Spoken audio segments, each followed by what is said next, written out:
It's a beautiful Saturday inside the class of 1923 arena in Philadelphia, Pennsylvania, as we welcome you to Game 2 of our weekend series here on the SU Hockey Radio Network. Happy Saturday, everybody. Caleb Spinner inside and high above the ice as we get ready for the Syracuse Orange and the Drexel Dragons. Game 1 yesterday was wild, to say the least. It ended in an 8-7 victory for the Drexel Dragons, going all the way to a shootout to determine a victor in that one. We'll start by taking you through how that game went. In the first period, the Drexel Dragons started off with the first goal of the game. It was Ryan Sambuco who scored his 8th of the year.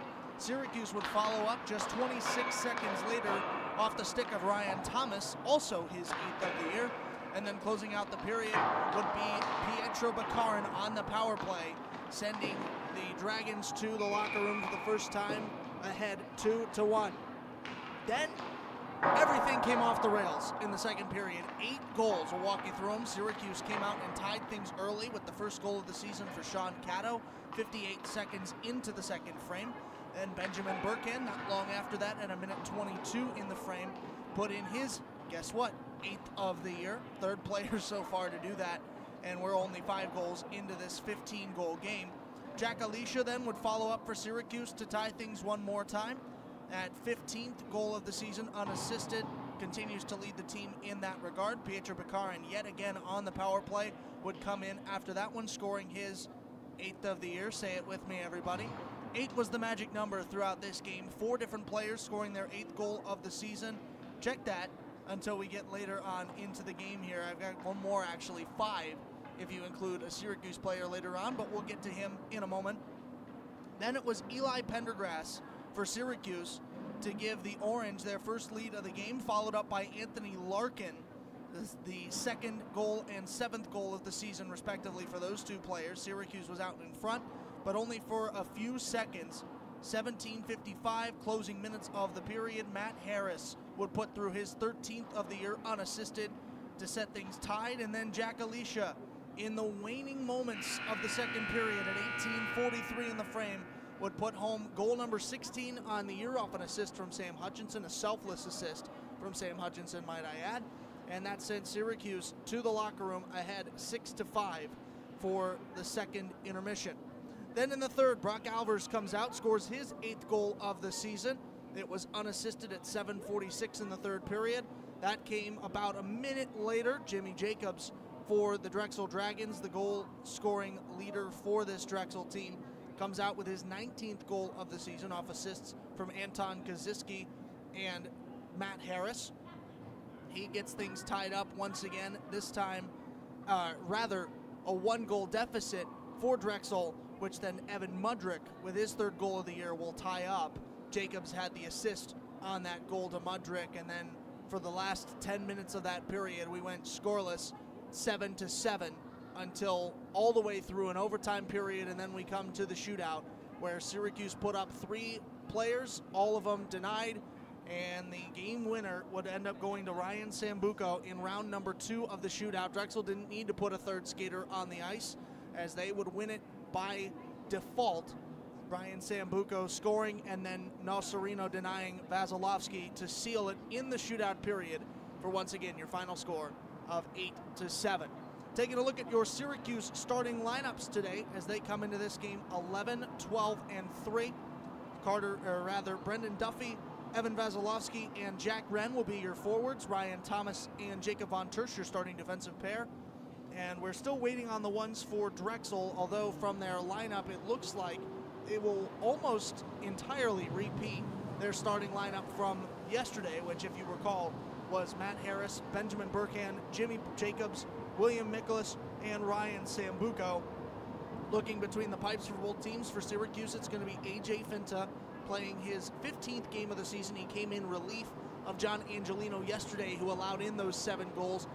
That was mostly through the 3rd period and the overtime and the shootout, where Finta was able to shine for the Orange, giving up that goal in the shootout eventually, but making some great saves through the overtime frame. And on the other side, it appears to be Jared Treat, though, again, we are waiting on confirmation from the Drexel Dragons that will be the case. It would be the 10th appearance of the season for Jared Treat. 357 goals against average, 3.57 to be more specific, and a .904 save percentage for the freshman netminder for Drexel. Puck drop coming up in just a few minutes. We're slated to go at about 3:15 here on the East Coast in Philadelphia, Pennsylvania. We will have coverage for you coming up in just a few moments when the Syracuse Orange and the Drexel Dragons take the ice. You're listening to the Syracuse Hockey Radio Network.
Back inside the class of 1923 arena here in Philadelphia, Pennsylvania on the campus of UPenn.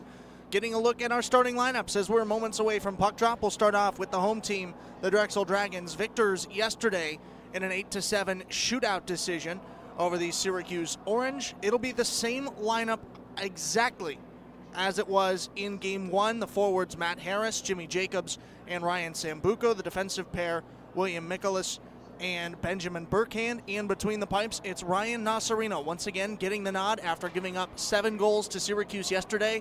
They trust their starting netminder, and he is back at it to close out this series. For the Syracuse Orange, skating into this game, 11, 12, and 2, the losers yesterday in the shootout frame. They will go with a completely different look than they did yesterday. The forwards, Brendan Duffy, Evan Vasilevsky, and Jack Wren. The defensive pair, Ryan Thomas and Jacob Von Tersch. And between the pipes, it's the starting netminder for the Orange, the mainstay of this season, AJ Finta. Finta defending the goal to your left, and likewise Nasarina defending to the right. Face-off is down and we are underway. Syracuse wearing their road uniforms, the third jerseys, the orange pair, orange sweaters with the blue pants and the orange socks with blue buckets on top in white letters and numbers. Drexel countering with their yellow combination that they wore yesterday, the gold jerseys with blue letters and numbers, atop blue pants and yellow socks with blue helmets on top and blue shoulders. The Drexel logo on both sides as well. Drexel off the opening faceoff, they'll handle in their offensive zone, sending in a long shot that goes off to the right of Finta was Benjamin Burkhand. Burkhand was all over yesterday's win for the Drexel Dragons. He was a big part of why they were able to skate away victorious, making several big plays throughout the span of that game. Jack Wren now for Syracuse, back in the right corner, sends one out towards the slot. Duffy poking at it, trying to poke this free. Puck still loose on the doorstep, and now the rebound sails into the right corner where Jack Wren goes chasing. Drexel able to clear their zone, and now Syracuse will pick up the loose feed in the neutral zone. Cato, fresh off of scoring his first goal of the season, enters the zone, fires one in from between the slots, from between the circles rather, and puts it high into the netting to stop play at 18:48 to go in the first period. Nasarino surprised that he'll get the nod for Drexel today. It looked like in the warm-up period that they were going to go for Jared Treat, the typical backup, the guy who relieves in these two-game series, whichever game Nasarino is not in net, but they will go back to their netminder yet again in this crucial ESCHL series. Both of these teams in position to get a playoff spot, right ahead of each other. Drexel atop Syracuse in the 4th and 5th spots, respectively. Drexel with 27 points after yesterday's overtime, or rather shootout win, but in the terms of the standings, in terms of points, it'll count the same way that an overtime win will, 2 points compared to 1. Syracuse sitting just below them with 25 on the year. Offensive zone face-off for Syracuse. Brendan Duffy looking to tie up. Waiting here for the official to drop the puck, and excuse me, that was Anthony Larkin who was in there centering. He sends it back, but then Drexel takes right back over, turning in a shot with nobody in front of him was Anton Kazicki. Kazicki robbed by Finta in the net. Syracuse won the faceoff, but then they lost the battle for the puck. After that, it was sent back almost immediately onto the stick of Kazicki, who then just sailed all the way down the ice and turned in a shot uncontested on AJ Finta. 18:24 to go in the first period, scoreless between the Dragons and Orange here in Philadelphia. Sam Hutchinson clears the zone, up ahead to Brock Alvers, who works it into the slot, turns one in towards Nasarino, who makes the save, but the rebound loose on the crease. It's picked up by the Dragons. Still loose in the neutral zone after a collision freed it off of the stick of Evan Mudrick. Syracuse gains the blue line, but the defense too much. They had to pull back into the neutral zone, and then they had Orange deep below the zone, so they had to pull back to avoid the offsides. Now Drexel able to get a hold of it and sky it all the way down the length of the sheet for an icing call. Stops the clock at 17:42 to go in the first period, only a few minutes into this game. It's been back and forth. Syracuse had a few chances to start early, and then Drexel a couple opportunities as of late down on their attacking end. Back and forth just like yesterday was. Faceoff coming on the left circle in the Drexel zone. Drexel will win the faceoff and put it back onto the stick of William Mikolas. Mikolas now tied up behind the goal. He was fighting for it for just a moment, but Syracuse got a hold of it. They send it back down to their defensive end, where Ryan Thomas will bring it out of the zone. Moves it over to his left side. Entering and flicking it towards the net was Tanner Cole. Cole not putting on a shot, just trying to find somewhere else to go with the puck. He was looking for Cade Cook in that corner, and now the puck comes right back to Tanner Cole. Cole goes chasing. Nasarino goes for the rebound as well behind his net, came out to play it. Cook would have had a wide open net had he been able to get there in time, but the Dragons beat him to it. Out of the attacking zone come the Drexel Dragons. Finta plays it out onto the stick of Cade Cook. Cook still fighting for it, had it stolen away by Nathan Steele, who then wraps it around the end boards to get it to the far side. Syracuse trying to clear the zone, they do, but the Dragons right there to pick it up through neutral ice and take it back into their own end, where they'll get changes and regroup. Steele poking free in the neutral zone, picked up by Evan Vasilevsky, playing his 100th college game today. As we tick under 16:20 to play in the first period, scoreless so far between the Orange and the Dragons. Puck loose in the Drexel end, right corner. Two players from either side fighting for it, and now a third comes in, Matt Harris for Drexel. He's finally able to poke it free with his stick and get it onto the twig of his teammate Ryan Sambuco, who then moves it out to the slot dangerously. Syracuse takes over. Here's Sean Cato, cross ice feed into the far slot. Calling forward again was Carter Rugg. He waved off Jack Wren and pulled the trigger himself right into the glove of Ryan Nasarino. 15:50 to go in the first period. No score between Syracuse and Drexel, closing out a two-game series this weekend in Philadelphia. Jack Wren to tie up for this face-off with Adam Lazine. Drexel off the face-off. This is Matt Harris, who will clear the zone and send Syracuse back down to their own ice. Icing is waved off as Cato touches up. Did not have the distance to get the call from the official.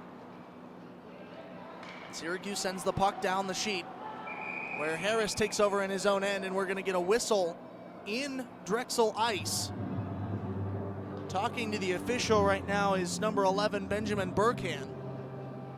And as the play was away from the area, we're not sure exactly what caused this down here, but we're going to get a face-off in the Syracuse attacking zone.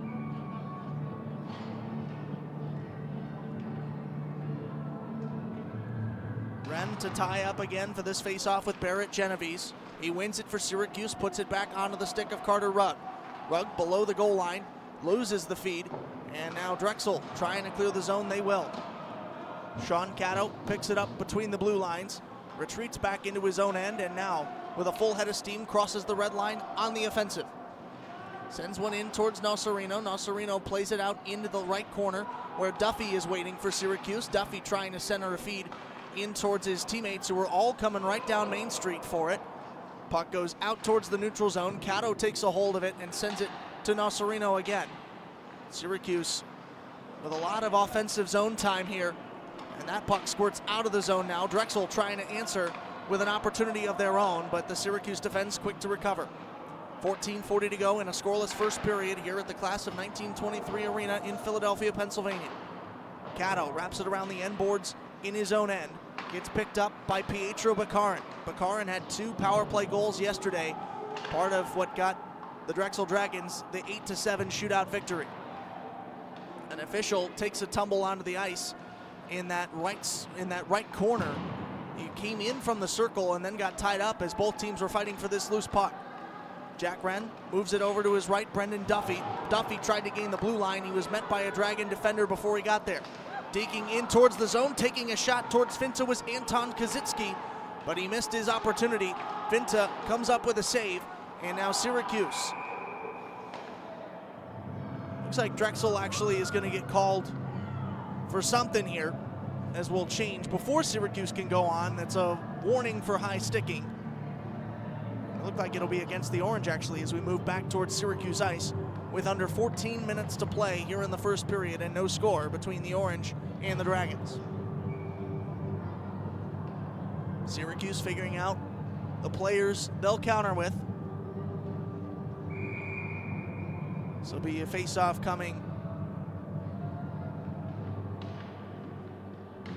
in the left side of Syracuse's end. That was Harris tying up with Alicia high above the ice here in one of the older arenas in all of college hockey, the class of 1923 arena. One of the only ones in the country that has benches on the other side of the ice instead of right next to each other. So in a rare turn of events, Syracuse will send their players, whenever they commit a penalty, they'll send them down and they'll be sitting right next to the Drexel reserves.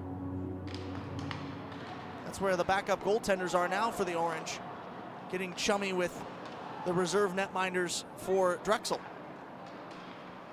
13:30 to play in the first period. No score between Drexel and Syracuse here in Game 2 of this weekend series. Alvers in the neutral zone for Syracuse. On the left circle, moves it over to his right. Connor Chesner. Chesner turns one in towards the center. He's off target. He was looking for Jack Alicia, who was in a great place to score this game's first goal. Rebound picked up by Alvers. Behind the back feed towards Alicia. Down low in the slot. Now moved out to the point. Jake Brown sends a ripper that goes high of the crossbar and into the netting to freeze the clock at 13:07 to go in this first period. Great exchange there offensively for Syracuse, and a beautiful pass. Spinning around with his backhand, Brock Alvers putting some finesse on that feed to get it onto Alicia. Alicia unable to put it home and give him an assist on a highlight play otherwise. Drexel off the faceoff with it in their neutral zone. Now Nathan Steele walking in towards Finta. He backhands one that goes across the body of Finta, but didn't challenge him. Still scoreless here in Philly. 12:45 to play in the first period. Drexel will dump the puck into their attacking zone. Looked like they were going to change, but instead staying out there is the forward line of Anthony Tuozo. And now finally we'll get changes for the Dragons and for Syracuse in turn.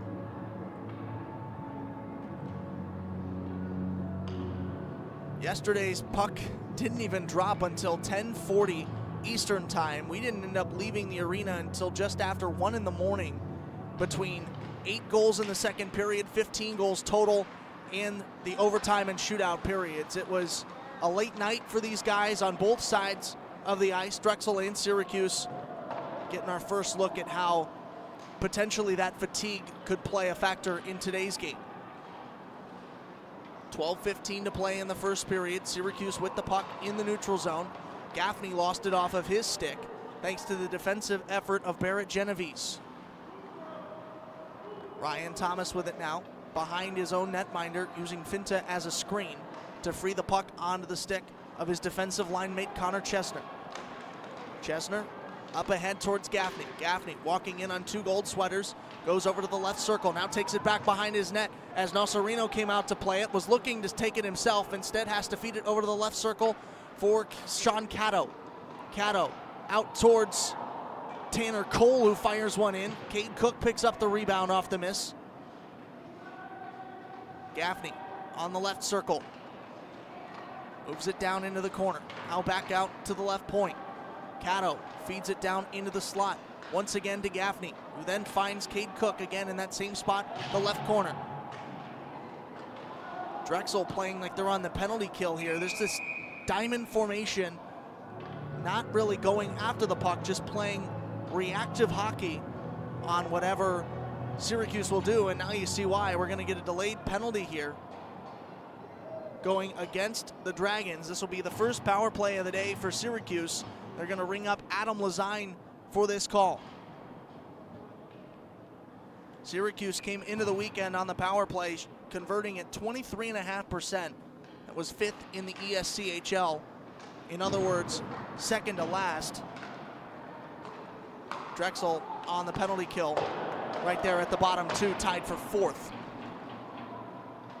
10 seconds to go in the power play. Syracuse with a good look off the stick of Jack Alicia. He's unable to put it through. Now gets his rebound, sends it over to Duffy, who then finds Hutchinson. Hutchinson puts it high in the net. Nocerino still staying alive, keeping this shutout so far through almost 10 minutes of action.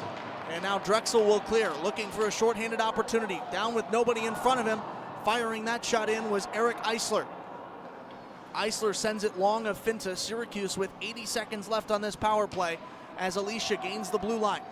Alicia works in towards the left circle, fired in a shot. It went off the body of William Mikolas, and now down the length of the ice where Finta will come out of his net to play this. 1:05 to go on the penalty clock, 10:15 to go in this first period. No score between Syracuse and Drexel. The Orange on a power play. Cade Cook from the right point moves it down into the corner for Carter Rugg. Now back out to the right point, Thomas. Down into the slot and now out to the point for Rugg. Syracuse sharing the sugar here, trying to find an opening as they're with an extra skater here. Off to the cross side. Vasilevsky put some heat on it. Somehow Nocerino was able to make the save, sliding over and robbing Vazzy with his blocker. Big time save there from Nocerino. You'd think his legs are exhausted after playing every minute of a shootout game yesterday. But no, sir, he's just as agile as if he were coming off a week of rest. Drexel able to clear the puck down the sheet. Finta will guide it onto his stick, and now Rugg will take over. Syracuse with 20 seconds left to go on this power play as Rugg takes it through the neutral zone. Rugg through the point, into the corner, now back behind the goal. Leaves it for Gaffney in the corner. Puck loose below the goal line. Vasilevsky keeps it on the right side of the blue line for Syracuse. And now Carter Rugg with the feed. Fires one in right to the glove of Nocerino. Penalty expires as Nocerino makes the save to keep us scoreless, 0-0, with 9:14 to go in the first period. Larkin and Harris to face off in the Drexel defensive end. Larkin wins it back to Eli Pendergrass. Pendergrass had a goal yesterday. He keeps the puck alive in the slot after Drexel took over and now finds Anthony Larkin with it, who also had a goal yesterday in game 1 of this weekend series. Out to the point, Jake Brown. Brown turns one in, goes off of bodies, wide of Nosarino. Gargurovich had it on his stick for just a second before the rebound was knocked loose and put around the end boards onto the twig of Connor Chesner. Chesner then lost it to the Dragons defense, who then sky it out of play right in front of the Syracuse bench to stop us at 8:42 in the first period and no score. Syracuse 0 for 1 on the power play just moments ago. Drexel, another successful kill. We'll get a neutral zone face-off. It's won by Drexel, pushed back so far in the zone that Nosarino has to play it. Finds a friendly stick, but then Syracuse takes over. Quick defensive effort from the Orange to free it off the puck. It looked like Eric Eisler, and now the Orange are going to get hit with a penalty. Connor Chesner will head to the box for cross-checking. Chesner had 6 penalty minutes yesterday, 3 2-minute minors throughout the course of the game, and now he's got his 7th and 8th minutes of the weekend for cross-checking. 31.5%, that's the conversion rate that Drexel has on the power play going into this weekend. They had 2 goals yesterday with the extra skater, going 2 for 4 on their opportunities throughout the game. Meanwhile, Syracuse is killing at 75% going into these 2 games. They were tied for 4th in the ESCHL at that number with, who else? The Drexel Dragons. Power play for Drexel, still looking for the first goal of this game for either team. It's 0-0 with 8:10 to play in the first period, and now 15 seconds into the penalty clock. Over to the right side, this is Burkamp. Burkamp dumps it low. Looked like he was trying to find Harris on the doorstep, turned into a shot that Finta is able to gobble up with his chest. Stops the clock at 8 minutes exact, 1:39 to go on the Dragons power play. Harrison Wren to tie up on the right circle in Syracuse ice. Drexel wins the faceoff. They move it onto the stick of Ryan Sambuco. Sambuco having trouble handling it. Syracuse trying to clear the zone, and they do. Wren able to poke it just over that blue line, but the Dragons quick to pounce on it yet again, and they will take over, moving it down below the circles, and then firing it back was Jimmy Jacobs. Jacobs centering it in front, and Drexel scores first. This is number 29, Ryan Sambuco. Sambuco had the shootout winner yesterday, and he's on the board first for the Drexel Dragons.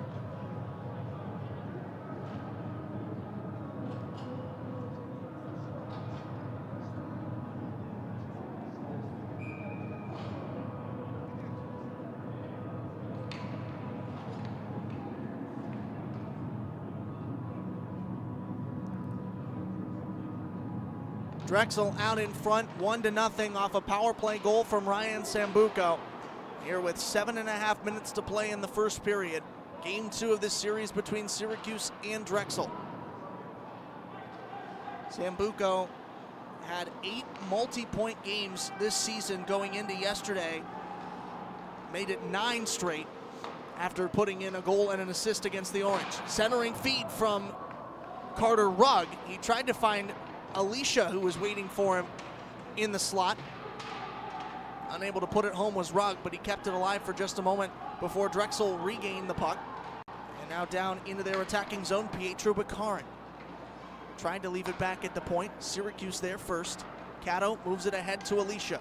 Alicia walking in on 3 gold sweaters. He takes a tumble into the corner. Cato wanted a penalty, but he didn't get it. Still no call. Syracuse down at the right side. In the left circle, now moved out to the point. Chesner with it, walks it in towards center, now takes it between the circles where he fires and gets nothing but plexiglass.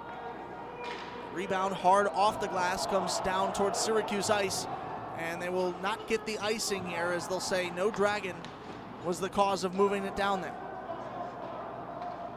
Gaffney with it below the goal line. Gaffney tied up hard with Brady Doyle. Gaffney was wearing Doyle like a backpack as he was trying to come over the top and free that puck from him. Eventually, Drexel does steal it away, but only for a moment before Tanner Cole gets control for Syracuse. Cade Cook skates away with that as Cole was tied up. He tried to put one behind Nocerino, trying to get the wraparound, but was just not fast enough to get there. Syracuse will watch the puck leave the zone before it's picked up in neutral ice by Connor Chesner. He'll turn, fire one into the corner, and then head over to the bench for a change. 5.5 minutes to play here in period number 1. Syracuse trailing Drexel 1-0. Cade Cook moves it out to the left point. He finds Jacob Von Tersch in that spot. Von Tersch puts one in towards Nocerino. It was a good-looking shot until it met resistance between the circles. Off a stick, didn't have a good look at it, and now Gaffney turns one in that Polinko's out towards Nocerino, went off at least 3 skates before finally getting into the mitt of Nocerino, where he'll cover with 5:11 to play in the first period, and the Dragons ahead 1-0.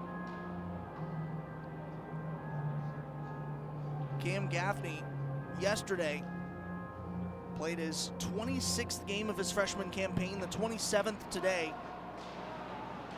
Players were talking about which of their underclassmen were poised to get 100 in their career, 100 games. Talking about Hutchison, who played yesterday, the seniors, Vasilevsky playing again today. And that turned the attention to which underclassmen could play, and Gaffney was certainly one of them. Got to imagine if he plays 27 as a freshman with still 6 games left in this schedule, you got to imagine that over his 3 more years at least at Syracuse, he's going to get to triple digits. Von Tersch handling in his own end, drop pass to Vasilevsky, who then moves it up towards the point. Too long for Jack Wren. Drexel takes over. Drexel firing it in off the stick of Benjamin Burkhand. Across the blue line, Syracuse sends it back out. Drexel puts it right back in, and now Syracuse out towards no man's land with Jack Wren, who fires one in from a knee. Put it just wide of Nocerino. Syracuse trying to play this one to a spot where they can sustain attack. They had a few opportunities early in this period, but now with under 4 to play in the frame, it's been almost entirely Drexel, at least as far as the attack goes. Loose puck in the Drexel end, out to the slot. Gargurovich had it on his backhand, was trying to feed it in towards the center where he had Pendergrass looking for it. Instead, Drexel moves it out towards neutral ice, and now back down comes Syracuse. Pendergrass had it out of the red line, puts a little bit too much juice on that feed, gets it out towards Carter Rugg. Carter Rugg dumps it in, was looking to make a change, but Drexel quick to react, and they will send it all the way down the length of the sheet. Now Syracuse will be able to change after that icing call with 3:20 to go in the first period. And the score, Drexel 1, Syracuse 0. Evan Vasilevsky, we mentioned, playing his 100th career game today. Scored his 8th goal of the season on January 12th against Niagara. That set a new career high. The previous was 7. He did not have a goal yesterday, looking to get one here to cap off his 100th collegiate game. Down the ice, here come the Drexel Dragons. Finta, a big save as he robs Pietro Bekarin. Bekarin came in, he had an orange player behind him, but nobody in front aside from, of course, AJ Finta. Puts a few too many moves on it. Finta watching the whole way and then makes a high blocker save to keep this at a 1-goal game. And it looks like Carter Rugg will get rung up for what appears to be an interference call. Officials never made a sign for it, but Rugg will serve 2 minutes here and send Drexel on the power play for the 2nd time today. Drexel scored on the power play their last time on it, 1 for 1 today. We'll see how this one fares. Burkhand at the point, sends it in towards the left circle where Jacobs was looking for it before he had it stolen away by Syracuse. Chesner clears the zone. 20 seconds into the power play for Drexel. 2:47 to go in the first period. 1-0 Dragons over the Orange. Harris handles at the right point. He has to drop it off towards Jimmy Jacobs. Jacobs works it around behind Finta in the net. Now out towards the left slot where he puts it back down into the corner to Pietro Bekarin. Bekarin then gives it back towards Jacobs. Jacobs moves it out towards the point to Benjamin Burkhand, who sends one in off a few sticks in front for Syracuse before the Orange are able to clear out to the neutral zone. Minute 10 to play in this power play for Drexel. A shot and a score. Ryan Sambuco yet again on the power play, and Rugg is hands on his helmet as Syracuse goes further behind. It's now 2-0.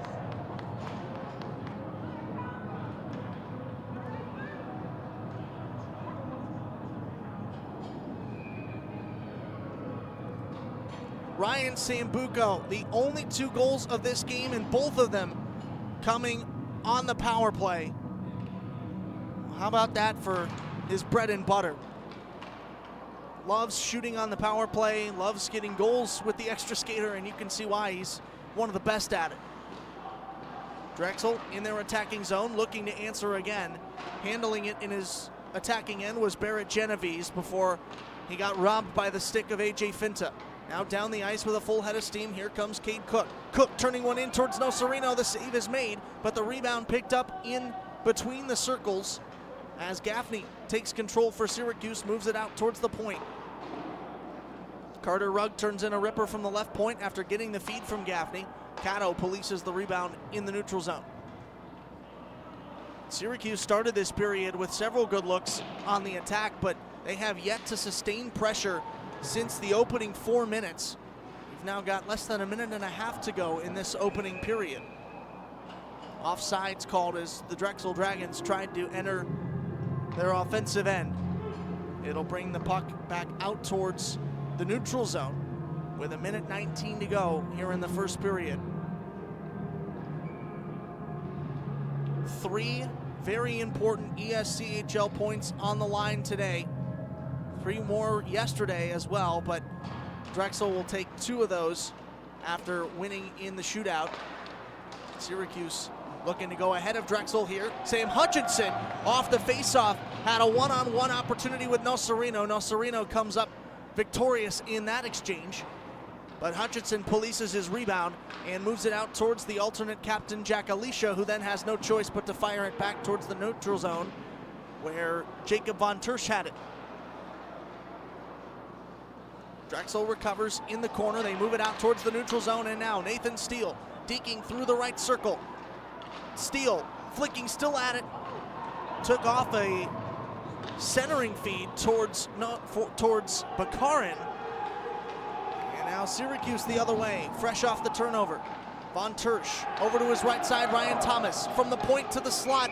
Thomas fires one in, and Nocerino makes the save. A frenzy there as Syracuse with 2 big saves on their attacking end to keep this game a shutout so far for Drexel, though we're barely through a period, almost through a period. Got about half a minute left to go before we head to the first intermission. Vasilevsky will take this draw for Syracuse. He'll face off against Ryan Sambuco, who's got both of the goals today for the Drexel Dragons, along with the shootout winner yesterday. Wren off the face-off win for Syracuse from Vasilevsky, who dropped it back to him. Now has to fire one in. Watch Drexel take the rebound and send it down towards Syracuse ice. Jake Brown with it now in the Syracuse end. Trying to move it over to his left to Connor Chesner. Chesner, though, blocked off a stick and out of play over the Syracuse bench. Stops the clock with 5 seconds to play in this first period. Face-off coming in the orange end. Syracuse arguing that it should be a neutral zone face-off as it went out right in that spot. But for some reason, we're going to do this in the orange end.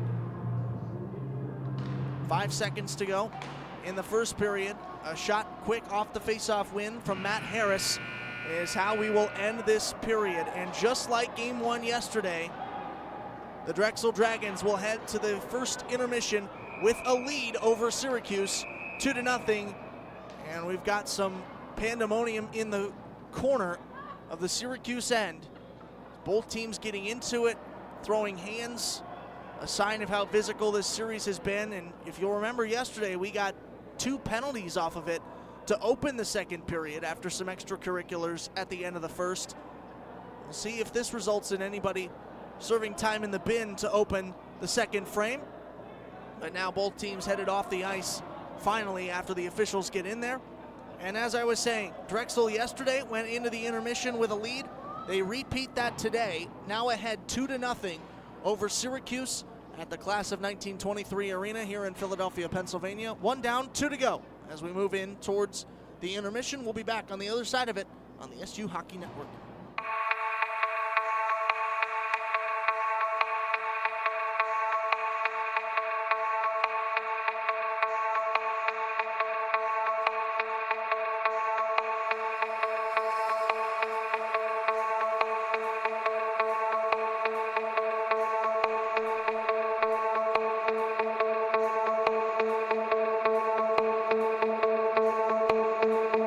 Hamdi.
Comedy.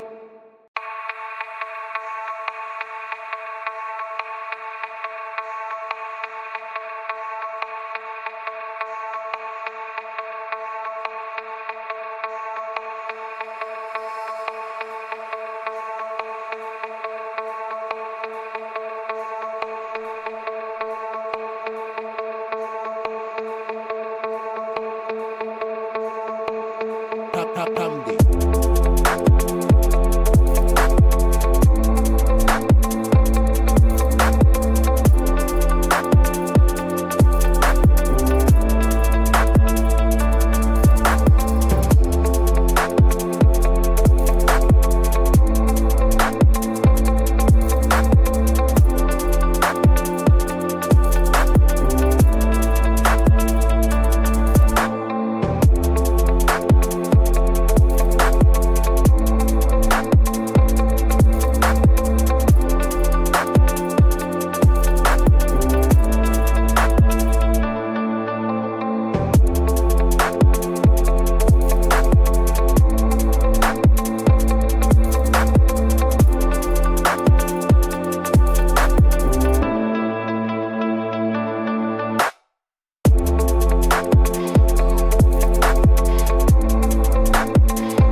Comedy.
Syracuse and Drexel back out on the ice here at the Class of 1923 Arena from Philadelphia, Pennsylvania.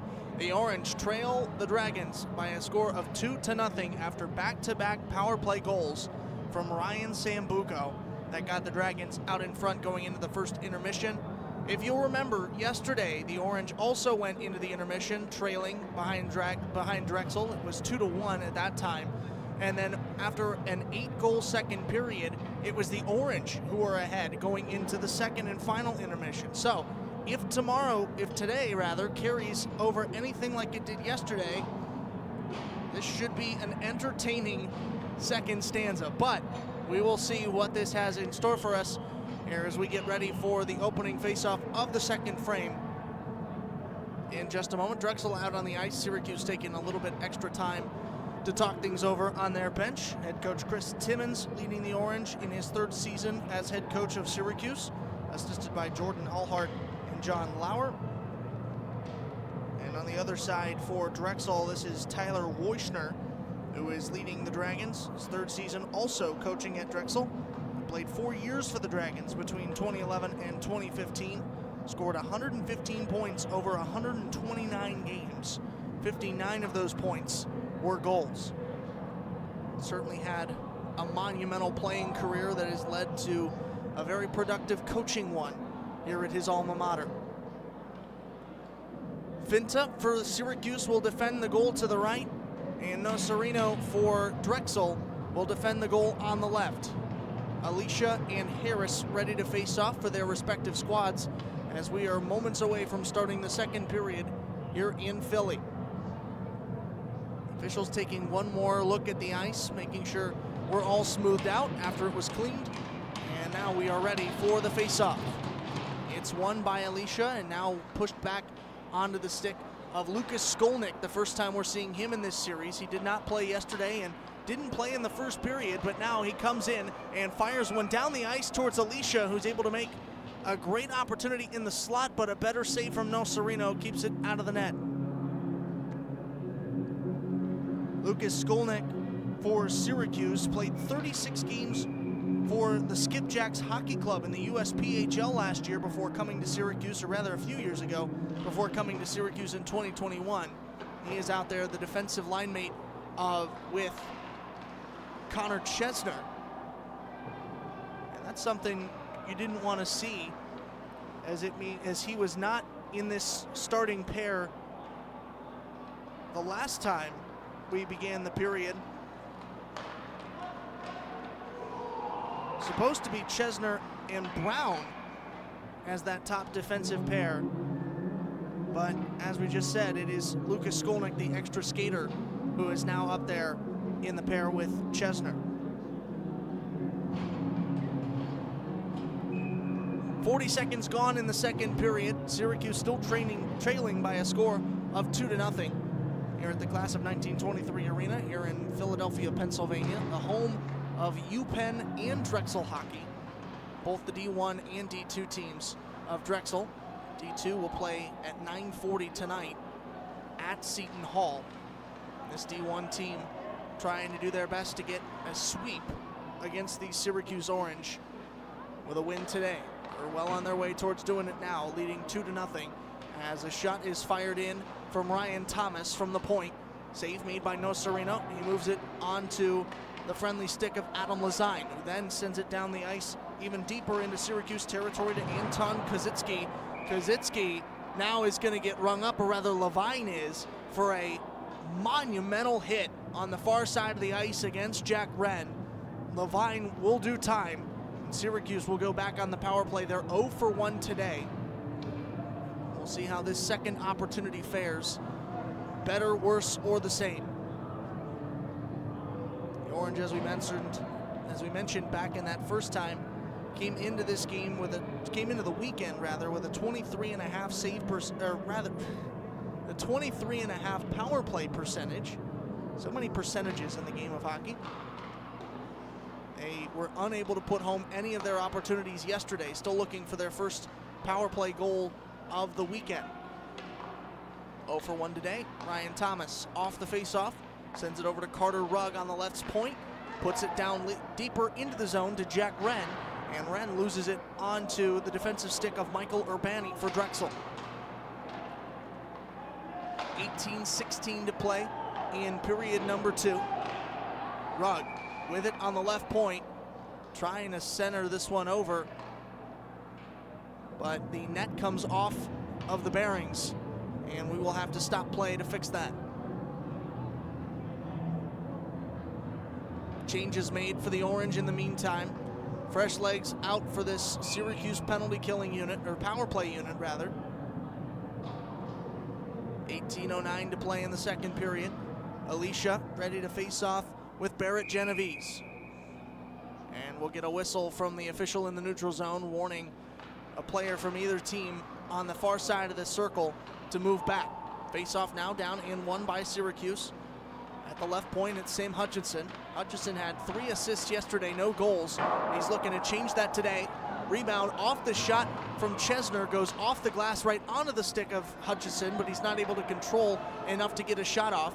Drexel will clear the zone and send it back down to Syracuse ice where Chesner takes over. 1 more minute left on this power play as Hutchinson gains the offensive blue line, works in towards Nocerino, looking for a wraparound opportunity, loose on the slot, and the goal comes off again. Syracuse frustrated as they were pounding right on the door of the crease, and yet somehow this net has come off yet again, not even just off the bearings, but going full on sliding back almost towards the glass. You got to wonder how deep the holes that they have holding that thing in go. As if we've had to fix it for the second time in about 30 seconds, maybe they don't go deep enough. Loose puck in the right corner, now moved out behind the back half wall towards Hutchinson. Hutchinson down low into the corner, Alicia, or rather Alvers, back out to Hutchinson, who now finds Chesner at the point. Left point now for Hutchinson. Hutchinson down to the corner, Alvers. Alvers centers one in towards Duffy. Duffy tried to put it home. Nocerino knocked it out. Cross ice feed now as Alicia works it back behind the goal. Took a few shoves before dropping it off to Chesner. Chesner going immediately towards the center. Hutchinson with the puck in the corner was looking to find him, but then coming in and pressuring was Benjamin Burkhand. Burkhand still pressuring as Chesner takes control of the puck at the left point. The penalty expires, and now right out of the box, here comes Lazine. Lazine turns one in, sticked up high into the air. Alvers got in on his twig to disrupt the shot. And we will stop play with 16.5 minutes to go in the second period, and the score 2-0 in favor of the home team, Drexel. Syracuse now 0 for 2 today with the extra skater. Drexel went 2 for 4 yesterday in a game that they would win in the shootout, partially because of those 2 power play goals in the game. Both of those came from Pietro Bakarin, and now they're leading because of the power play. 2 goals back-to-back, both from Ryan Sambuco with the extra skater.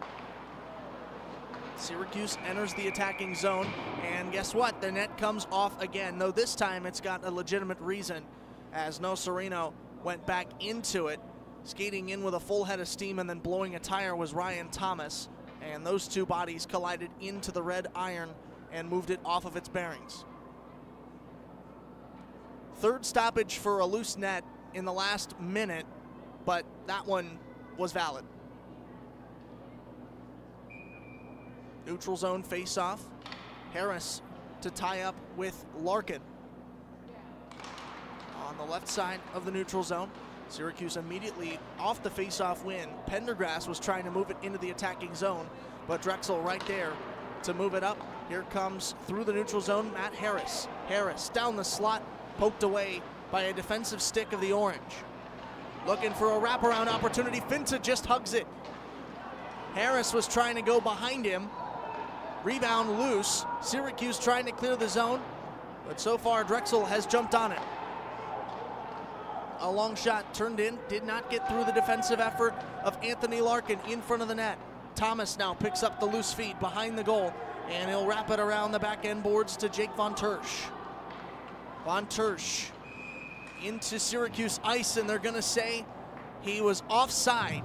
celebrating is Ryan Nocerino, a rare emotion show from him, using his body to mock Von Tursch for ruining an attack. 15.5 minutes to play in the second period, 2-0, Drexel over Syracuse. Cam Gaffney wins the faceoff for the Orange, puts it back towards Carter Rugg. Rugg then fires over to his right side for Cade Cook. Bakarin for Syracuse, trying to move it out rather for Drexel, fires it onto the stick of Syracuse with Cook. Rugg pushes it through the neutral zone where it's picked up by Kazitsky. Kazitsky taking this in towards himself. He fires one that goes long of Finta. Rebound still loose, picked up in the left corner by Sean Cato. Cato tried to move it out to the point. He did, but Drexel recovers with Lazine. Lazine to Kazitsky. Now Kazitsky finds Genovese. Genovese takes it over to the right slot and drops it back to the point for Bakarin. Drexel sharing this puck here, trying to find an opening through the Syracuse defense. Burkhan had it at the point before trying to dump it into the slot where Cato was waiting for Syracuse and a turnover. 14.5 minutes to play in period number 2.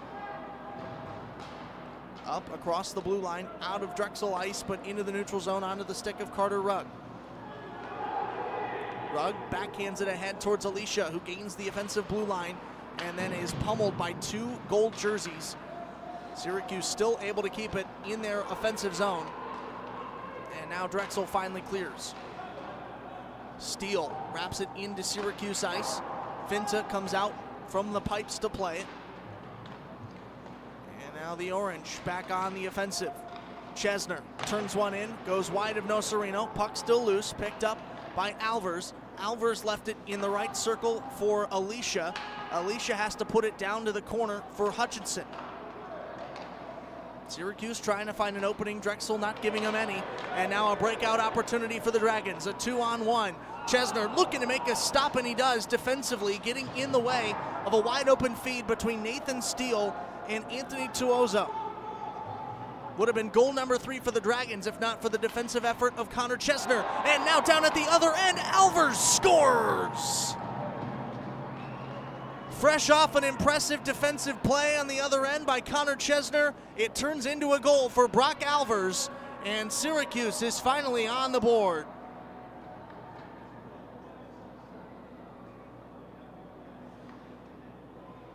The Orange now trailing by 1 off a score from Brock Alvers. He had a goal and an assist yesterday for 2 points over game number 1 and now has his 3rd of the weekend. The first of the game for Syracuse as they look for revenge against the Drexel Dragons. Syracuse wins the faceoff, but Drexel right there immediately to free the puck back onto their twigs. Genovese puts the puck into Syracuse ice using the left half wall to do it. And as both players from both teams rather, were fighting for it behind the crease, it got flicked up over the crossbar right in front of Finta, who wasn't waiting for it because he thought it's behind me, I don't have to make a move. And instead then watches it come right over his head in front of him where he'll make the save.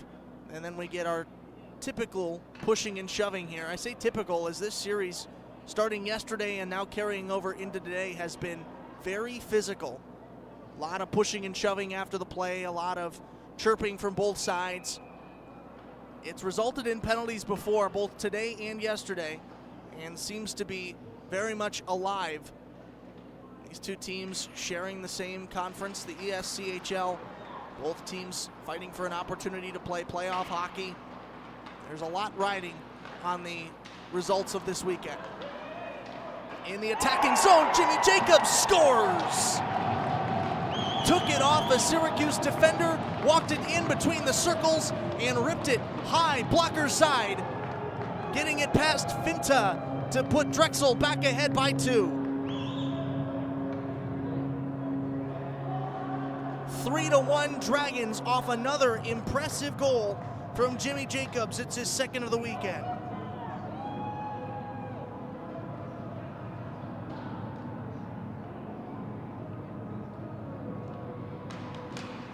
With his 2 goals this weekend, Jacobs now has goals in 8 of his last 12 games that were highlighted by a 4-goal game at William Patterson on January 10th.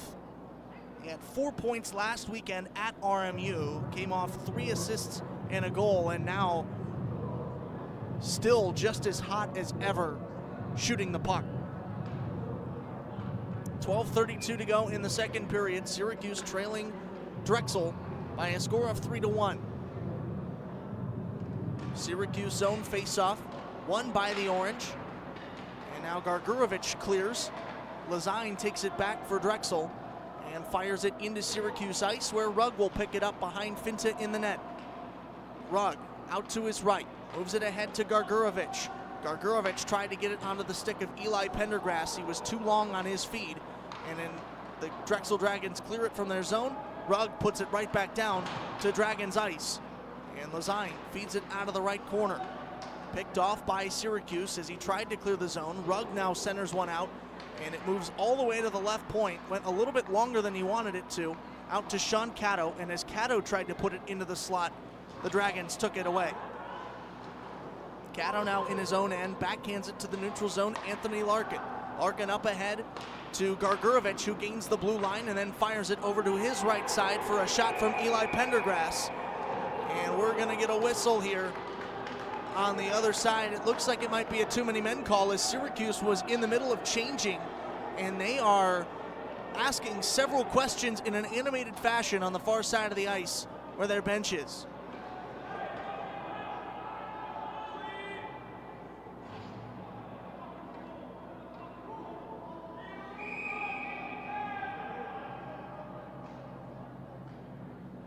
So it will not go as a penalty, it does not seem, but it will ruin an impressive attacking chance for Syracuse.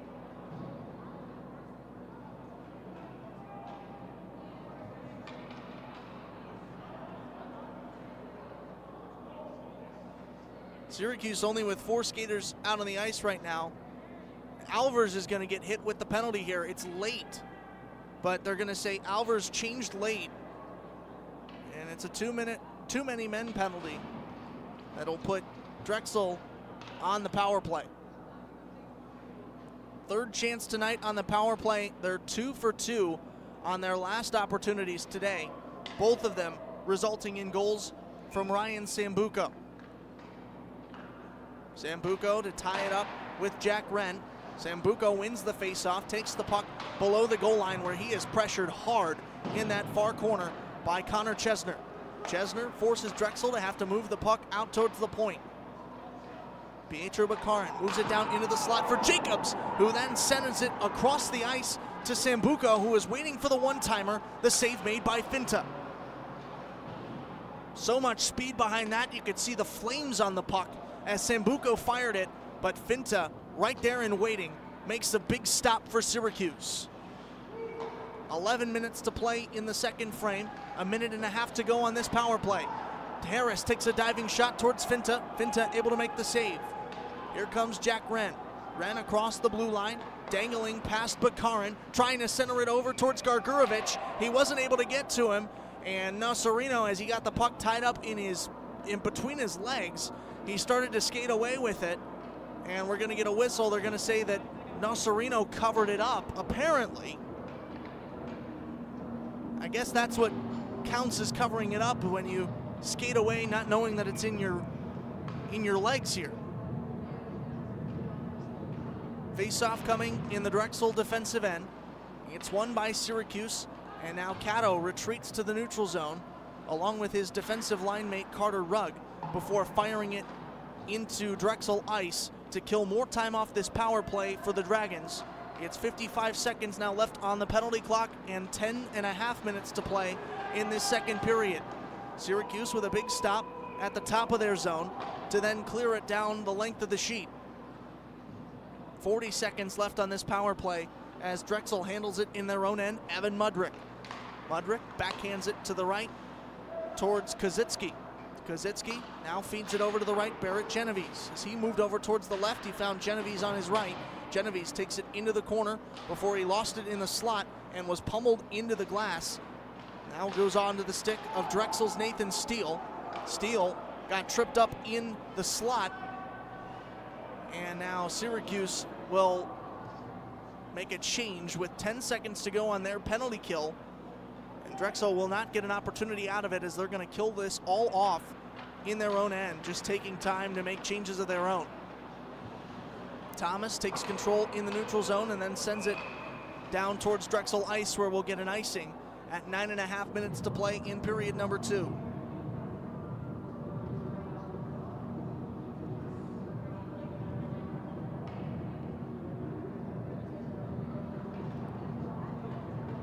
Syracuse defensive zone face-off coming for the Orange. Eric Eisler to draw against Jack Alicia. Loose puck off the draw. It's one out by Syracuse. Hutchinson watching it go down towards Drexel ice. He's down there for it for Syracuse. Nocerino is out of the net in his corner. Alvers takes control of it on the left slot, and Nocerino dodges a huge bullet, as if Hutchinson would have been a few steps faster, he would have had a wide open net to put that past Nocerino. Nocerino makes another big save off a centering feed from Jack Alicia. Another shot turned in, this time off the stick of Lucas Skolnick, and finally, or almost cleared out of the zone from Drexel, and there it goes. Out across the blue line, down towards the Syracuse defensive end is Anthony Tuozo. He put one in, it went wide of Finta, and now crossed it over to William Mikolas, who fires in the same, going across the body of Finta, and the rebound goes out of the zone, where Drexel will have to regroup with 8.5 minutes to go in period number 2, and the Drexel Dragons ahead of Syracuse 3-1. Finta makes a blocker save off a dump-in attempt from Drexel. Ryan Thomas tied up in the corner with Eric Eisler. Eisler skates away with it for the Dragons. Picked up in the corner by Gaffney for Syracuse. Gaffney up the left half wall. Gaffney lost a glove as he worked it in towards the offensive zone. And we're going to bring this puck out towards the neutral zone. A whistle stopping the clock at 8:07 in the second period.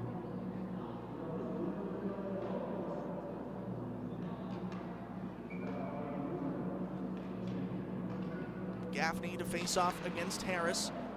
Harris wins the face-off for Drexel with 8 minutes to play in the second period. Jacobs gains the offensive blue line, sends it over towards Tuozo, who fired one in and was robbed by the right post. Finta getting lucky there as the metal made the save. Jake Brown there defensively. Finta makes a stop and then knocks the net off the bearings with his right slide.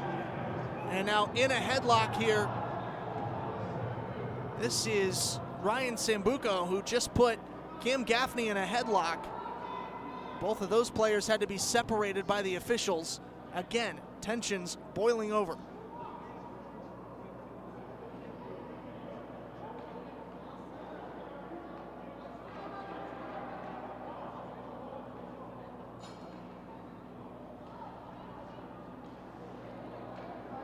Officials talking this over in front of the Syracuse bench, just between each other. They're gonna give some notes towards the box scorekeepers. Sambuco, rightly so, will head to the box for putting Cam Gaffney in a headlock, and it'll put Syracuse on the power play. 2 minutes with the extra skater for the Orange, who trail the Drexel Dragons by a score of 3-1 here in Philly. Syracuse took their first lead of yesterday's game here in the second period, looking to repeat that outcome and go into the dressing room with a lead like they did yesterday. Face-off won by Syracuse. It's Gaffney at the right circle, walks it in below the goal line, now retreats back out to the slot and fires it up to Von Tersch at the point. Von Tersch puts it over towards Rugg, who slaps one towards Nocerino. The rebound picked up in the corner. Hitting the ice was Gaffney, and it looks like they're going to get him on an interference call. And now at the very least, Burkhand, who was already looking to head to the box for that interference call, takes a swipe at the back of the right knee for Gaffney, and now he'll definitely do time.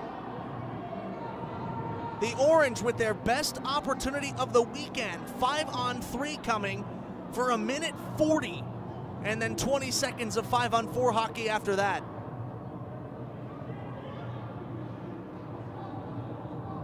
You could not ask for a better chance to get back to a one-goal game here if you're the Syracuse Orange. Alvers talking to the officials, trying to get clarification on how long this is going to serve, and no doubt pleading a case that it should be for longer than 2 minutes. The officials talking about if they want to keep this at a minor penalty where it is now, if they want to maybe add some minutes onto this and send a message that they won't take another physical game here, to cut it out while they can. Barrett Genovese now headed over to talk to the officials for Drexel.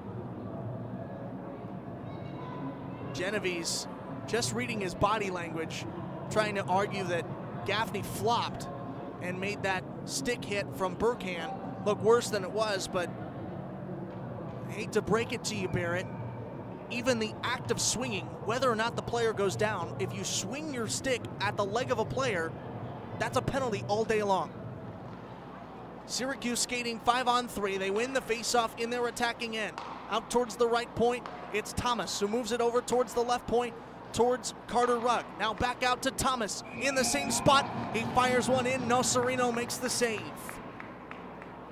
Minute 28 to go on Sambuco's penalty, and they have upgraded now as the scoreboard changes Burkhan's to a 4-minute minor. So Syracuse will get plenty of time after this first penalty kills to get an extra skater on the ice and potentially get back into this game trailing by 2. They would love to make this at least a 1-goal deficit, if not retaking the lead or tying it before they go back to the dressing rooms.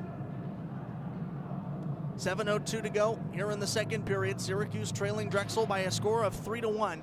2 different penalty clocks going for the Drexel Dragons.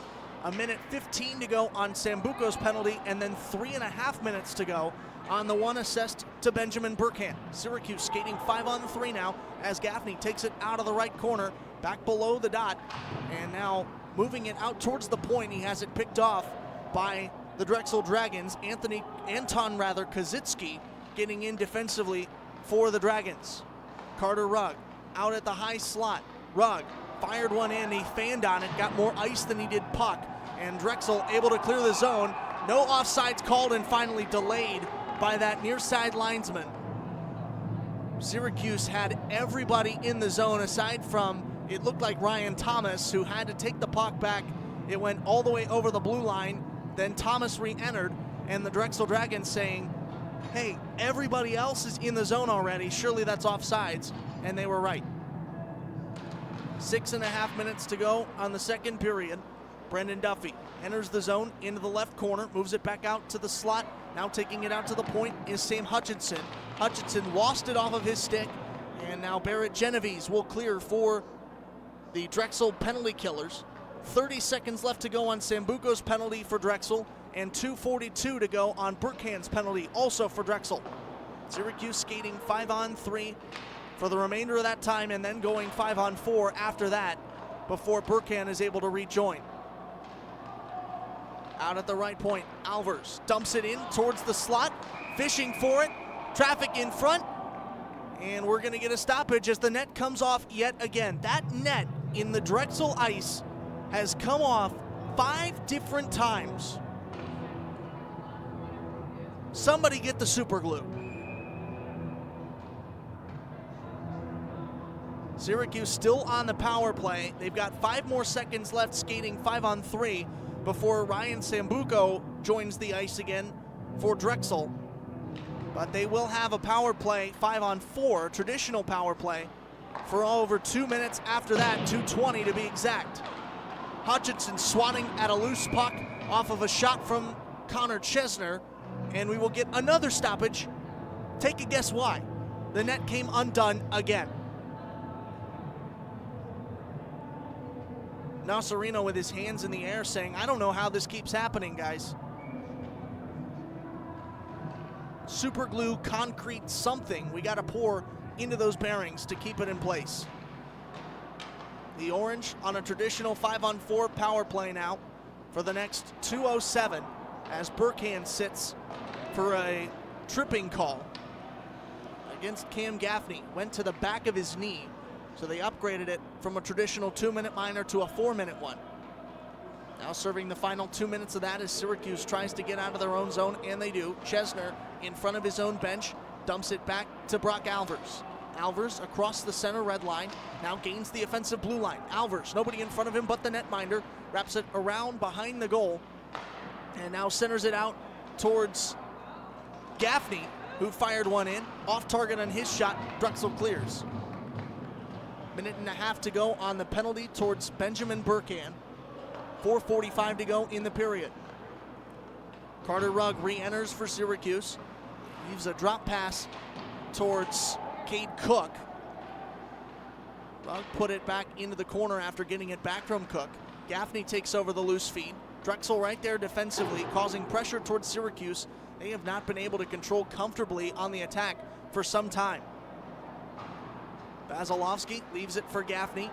Vasilevsky back into the slot. Drexel trying to clear the zone. Carter Rugg keeping it alive on the right side of the blue line for only a moment with his foot before down to the other end comes Anthony Tuozo. Syracuse regrouping, going back on the attack here with 40 seconds to go, skating 5-on-4. Vasilevsky lost it as he walked in towards Nosarena. The centering feed does not get through off the rebound from Cade Cook, but now Gaffney controlling for Syracuse still. Moves it out towards the point, Ryan Thomas. Over to Carter Rugg for a one-timer that goes off of a stick and into the netting, out of play to stop us with 3:41 to go in the second period and 19 seconds to go on the Syracuse power play. Here in period number 2, 3-1 your score. Drexel ahead of Syracuse after getting 2 power play goals in the first period, unanswered power play goals at that, both from the same guy, Ryan Sambuco. They just got him back out after Syracuse was unable to convert the 5-on-3. Sambuco now out on the ice. He tries to clear the zone, but Rugg keeps it alive for the Orange. Final 10 seconds of the power play as Rugg takes back over after having it knocked off of his stick by Drexel, and he'll fire one high of the crossbar into the netting yet again to freeze the puck with 3 seconds to go on the power play and 3:24 to go in the period. What a momentum swing this would be for Drexel, killing off 2 penalties, 6 total minutes of penalty time. 4 from Burkan, 2 from Sambuco. They've killed off a 5-on-3 and now this 5-on-4. Back-to-back penalty kills for the Drexel Dragons as they continue to enjoy a 2-goal lead here at their home ice in the class of 1923 arena.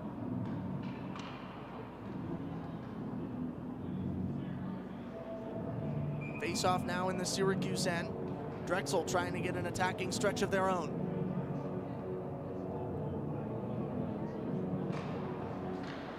Larkin loses the face-off, watches Drexel take over with Evan Mudrick. Mudrick fires one in, it's off towards Finta.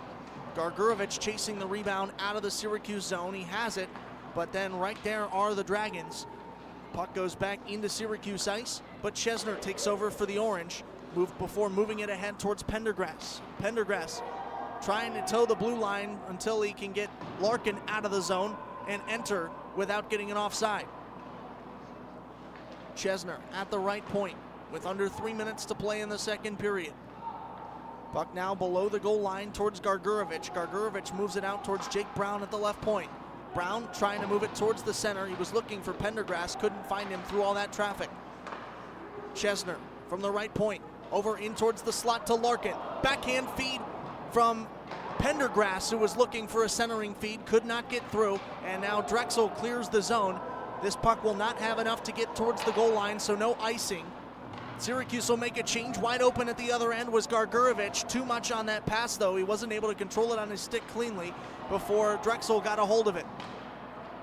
Gargurovich still down below the goal line for Syracuse, fighting for it with 2 Dragons before Drexel prevails, and they'll move it out of their zone into the neutral zone. Here comes Matt Harris. The Drexel captain dangles through 2 Orange defenders, puts one in, blocked away by Finta.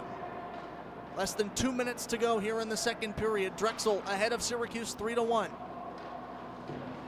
Gatto trying to flip it out of his zone. He Finally moves it onto the stick of Brendan Duffy, who gets it out of the area. Duffy looked like he wanted to fire one in from the right circle of Drexel's ice, and now centered out off the rebound, looking for the second goal of the game, Vasilevsky. Rebound towards Wren. Wren fires one in. It's sticked away by Nocerino. And Vasilevsky had it for just a second before Drexel recovered and moves it out towards the Syracuse end. Flicking it down the length of the sheet is Carter Rugg, picked off halfway there by Benjamin Burkham. Final minute of the second period. A goal apiece for Syracuse and Drexel in this frame has us at 3-1 here at the class of 1923 arena in Philly. Up the right half wall. Here come the Dragons. Anthony Tuozo turns one in, blockered away defensively by Brock Alvers, the forward, playing like a defenseman to stop that shot from getting through to his netminder Finta. Puck still loose in the right slot. Drexel takes back over. They move it to Jimmy Jacobs. Jacobs turned one in, save made by Finta. Puck loose in the corner now, and we'll get a whistle as there is a Dragon on the ice. It looks to be Anthony Tuozo. Some pushing and shoving following that as Drexel reacts to their player being down on the ice.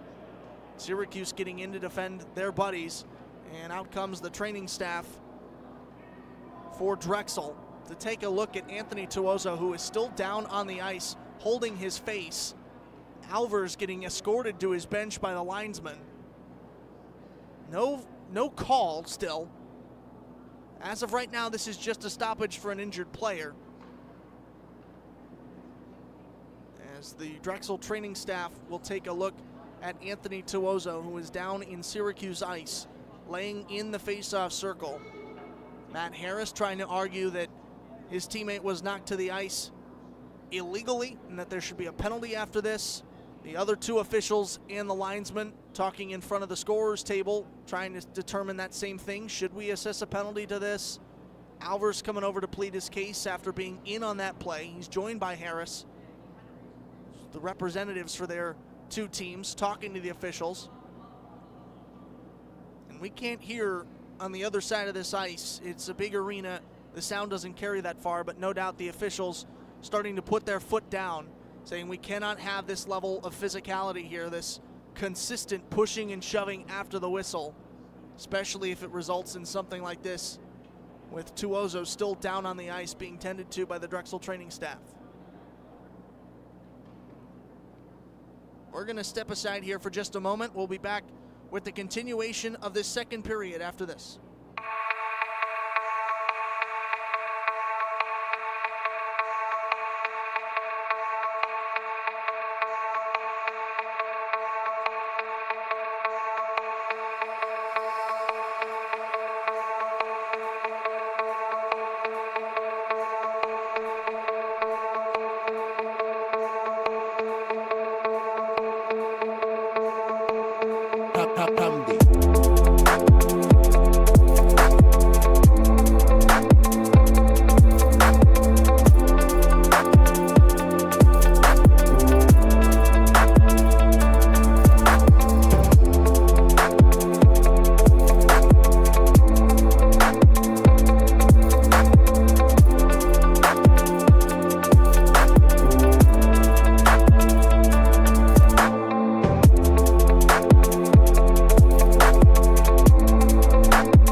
Inside the class of 1923 arena here in Philadelphia, Pennsylvania.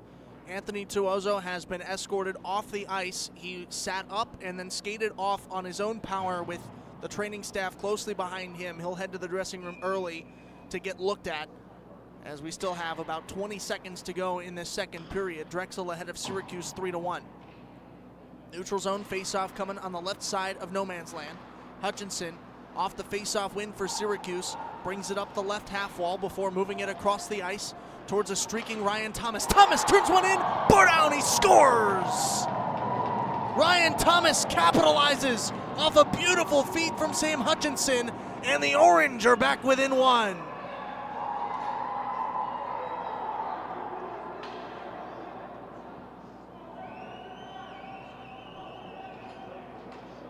Have yourself a weekend. Ryan Thomas had a goal yesterday, several beautiful looks after that.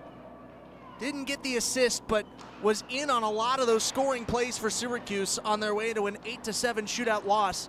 But he has continued to have an impressive freshman campaign for these Orange. Hutchinson, another opportunity from a low angle towards Nasarino. Nasarino makes the save, and we will head back with a one-goal game towards the dressing rooms for a final time. The second intermission is here, and the Orange, off a quick goal from Ryan Thomas, trail the Drexel Dragons by a score of 3-2. We will be back for one final period of regulation from the class of 1923 arena in Philly after this on the Syracuse Hockey Radio Network.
third and final period of regulation here in Philadelphia at the class of 1923 arena. Syracuse trailing Drexel by 1, 3-2 off of a late goal in the second period from Ryan Thomas. It's his second of the weekend, the second of the period for Syracuse after one to open the frame from Brock Alvers.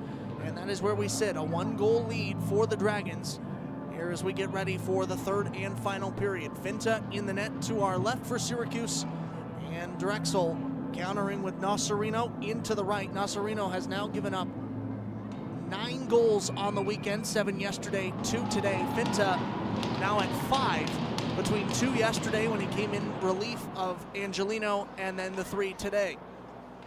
Both goaltenders getting plenty of work over these 2 games in a crucial ESCHL series. Face-off won by Drexel, immediately put down towards the Syracuse end, where it's taken over by Matt Harris. Syracuse in a great position to clear, but Harris was right there at the right point to keep it alive for the Dragons on the attack. And now finally Syracuse will clear the zone. Here comes Brendan Duffy over to his right, up the half wall towards Jack Wren. Wren puts it back towards the right point, Sean Cato. Cato scored his first goal of the season yesterday in Syracuse's 8-7 shootout loss to these Drexel Dragons. Drexel able to clear the zone. Cato will come and pick it up in his own end of the ice. Carter Rugg up the wall, moves it over in front of his bench on the left side to Jack Wren, who enters the zone. A minute gone in this third period. 3-2, Syracuse trailing Drexel. The Dragons trying to clear. Chesner keeping it alive on the attack for Syracuse. Duffy from the slot off the feet from Chesner, moves it back behind the goal, but no orange there as they were trying to clear it out and make a change. A big hit from Duffy as he heads over to the bench to get some rest time. Drexel with it now in their attacking zone, but Duffy still having fun after leveling a massive hit in front of the Syracuse reserves. He was late to get off the ice and get that 5th skater out on for Syracuse. But now the Orange come away with it with 18.5 minutes to play in the third period, trailing by 1. A long pass intended for Cade Cook goes off onto the stick of Nocerino in the net, who then puts it onto the friendly twig of Benjamin Burkhan. Burkhan then feeds it over towards William Mikolas. Changes made for Drexel as they dump and make a shift. 18 minutes to play, period number 3. Syracuse trailing 3-2 to Drexel. In his own zone, Evan Mudrick handles for the Dragons before they're forced to move it back behind their netminder in order to clear the zone, which they do. Over their own blue line, now towards the center red, where it's picked off by Syracuse and Sam Hutchinson. Hutchinson dumps it in and then goes chasing. Not a lot of speed on him as there were 3 Dragons there. He knew he couldn't beat them to it in the corner. Instead, the Dragons wrap it around to avoid Hutchinson. They fall right into the trap of Alvers, who's waiting in the right slot. Thomas turns in one from the slot. The rebound picked up by Hutchinson, almost poked home. And as the Dragons tried to clear, Thomas takes a dive at the blue line, trying to keep the puck alive on the right side of the blue line. He does not. And Drexel coming away with a huge opportunity, a big-time stop to rob Syracuse of a goal in front. Another centering feed from Alvers comes through. Can't put it home on the far side. He was looking to get that one over to either Skolnick or Alicia. Both were in great position to play it on the far side of the ice. 16:50 to play in the third period. Syracuse down 1 to Drexel. Ryan Thomas scored a goal late in the second period. The final 20 seconds of the second period, to be more specific. He's out there on the ice defensively, as is Sean Cato. Thomas over to Cato in the Syracuse end. Now back from Cato to Thomas. As Thomas moves it up towards the top of the zone, Brock Alvers. Alvers lost it at the red line for a moment before moving it onto the stick of his teammate Anthony Larkin. Larkin feeds Pendergrass. Pendergrass moves it into the left slot for Alvers, who then takes it out to the blue line and has it stolen away by Ryan Sambuco. Sambuco had both of the goals in the second period, the only 2 for either squad. Both of them came on the power play. He walked it in, sent it over to Matt Harris on the left circle, who then tested Finta. Finta up to the task, making a stop to keep this one at a 1-goal game, with Drexel out ahead of Syracuse and under 16 minutes to play in the third period. Icing called as Syracuse tried to clear it down, and Alvers was not able to get to the corner before Drexel's Brady Doyle did. Coming up next for Syracuse, they'll return back to upstate New York for a home-and-home with Oswego, February 7th at the Kennedy Ice Pavilion on their home ice, and then they'll head to Oswego on the 8th to battle the Lakers. Take a look at Drexel's upcoming schedule here in just a moment and talk more about this ESCHL playoff race that is heating up as we get into the final 3 weekends of this regular season. Drexel in their attacking zone, now working out to the slot. Jimmy Jacobs puts one high. The rebound off the glass right in front of the crease. Finta able to make a stop off a rebound that was dangerous. 3 gold sweaters from Drexel were right there in front of him, threatening to poke it home, but all of them warded off by the Orange defense. Carter Rugg with it now in his defensive end, trying to clear the blue line. He does. Moves it up the left half wall towards Pendergrass, who dumps and changes. Fresh legs out on the ice for Syracuse as Drexel moves it up through the neutral zone. Too long as he was looking to feed it over to Anton Kazitsky. In transition, here comes Syracuse. Connor Chesner putting on the Jets, moving in towards Nasarino, who hugs the right post and makes a save. Rebound goes out to the left point. Jack Wren, who turns one in. The rebound poked in, and Syracuse scores! Brendan Duffy ties us at 3, and the Orange very much alive.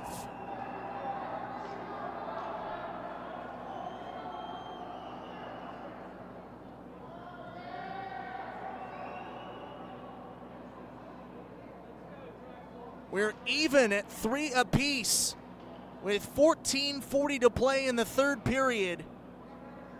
And the Orange, whether you talk about yesterday in an 8-goal second period retaking the lead, or now today drawing us back to a dead even game, they are never truly out of it. Here comes Evan Vasilevsky off a big hit that freed up the puck in the neutral zone. He sends it into the far corner where Wren takes a shot. And now Drexel the other way, one-on-one with Finta, and a whistle will blow it dead. Barrett Genovese with a chance you only dream of. You never see it happen, and he's not able to get the full go as he's going to be whistled back. Face-off coming in the neutral zone. It looked like they rung him up for offsides. The Drexel fans not happy that that chance was all for naught. Face-off won back by Syracuse, put onto the stick of Jacob Von Tersch. Von Tersch took a hit, coughed up the puck. Finta makes a big save off of Nathan Steele, who was right there to take it off the stick of Von Tersch and put it towards the Syracuse netminder, but Drexel still alive, trying to center it out in front. Looking to clear it out now is Cook, who takes over the feed from between the circles and moves it up the ice to Tanner Cole. Cole turns one in off a stick in front and knocked high into the netting. That was William Mikolas who got his twig on that and put it out of play with under 14 minutes to go in period number 3. Our score tied 3-3, and now Cook getting into it with Pietro Bakarin. Bakarin giving some words to Cook. Bakarin has been a big part of this weekend for Drexel. He had 2 goals yesterday, both of them on the power play, on the way to Drexel's 8-7 shootout victory over the Orange. It put them ahead in the standings as well, with 27 points compared to 25 for the Orange. Hutchinson off the face-off win, takes it into the corner below the goal line. Drexel able to free it away off a collision. Thomas turns one in from a loose puck in the slot, and now the Drexel Dragons will clear it, but not for long, as Syracuse gets back a hold and Hutchinson re-enters. Backhands it from the right point, now down into the corner, looking for a centering feed towards Alicia. Alvers was not able to find that. He then skates into the corner where he finds Hutchinson. Syracuse's captain, Sam Hutchinson, pinning the puck along the back end boards until he got some help there from Jack Alicia.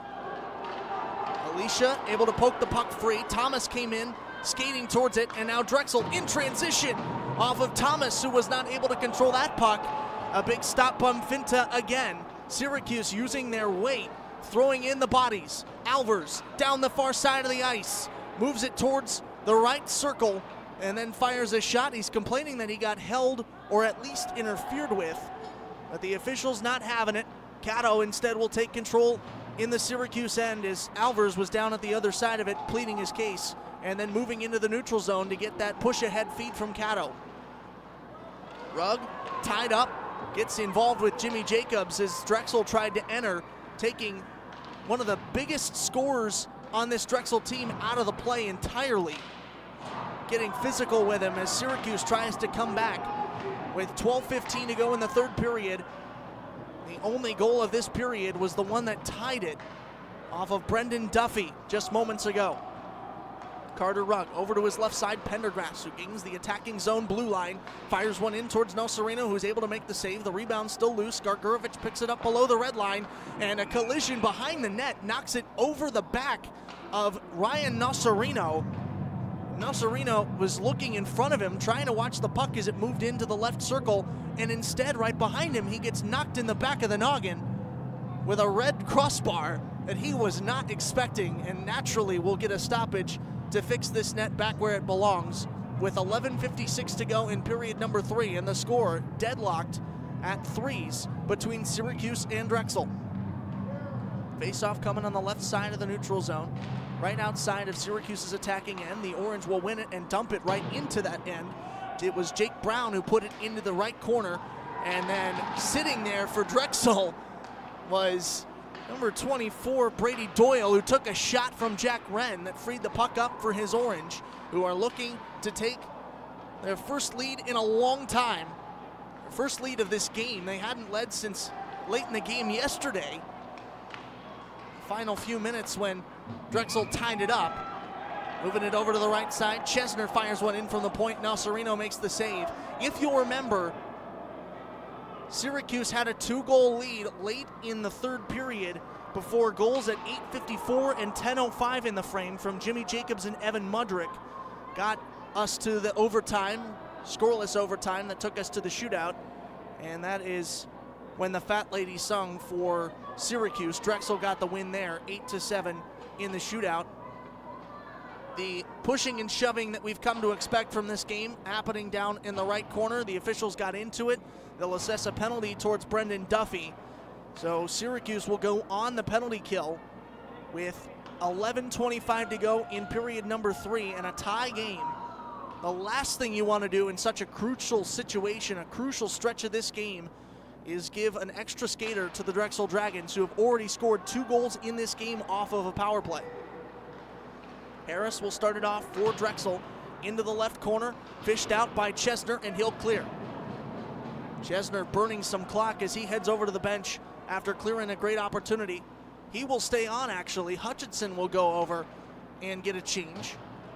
And here come the Drexel Dragons, picked up defensively by Connor Chesner is number 29, Ryan Sambuco. He had those 2 power play goals that I spoke of just a moment ago. He was pressured by Chesner in defeating that away towards the slot, and the net comes undone as Drexel was moving it around. The right skate of Finta, as he was trying to slide over, pushed it off the net again. And that one coming in now Syracuse's end, but last period it was Drexel's, has now come off in the span of a half a period, all told. Has now come off 9 times. I said it once, I'll say it again. Somebody get the super glue. In a crucial game like this, a tight situation late in this contest, you cannot be breaking up the flow of this game to put the net back where it belongs. Drexel wins the faceoff with 10.5 minutes to go. In the third period, they put it home from the slot. The net came undone. It'll be waved off. Drexel celebrating, but they didn't realize the net was off as they centered it. Harris pleading his case with the far side official. Drexel's crowd now starting to realize what happened, and they are less than happy as they have to watch this scoreboard go back to a deadlocked game on something that they couldn't control.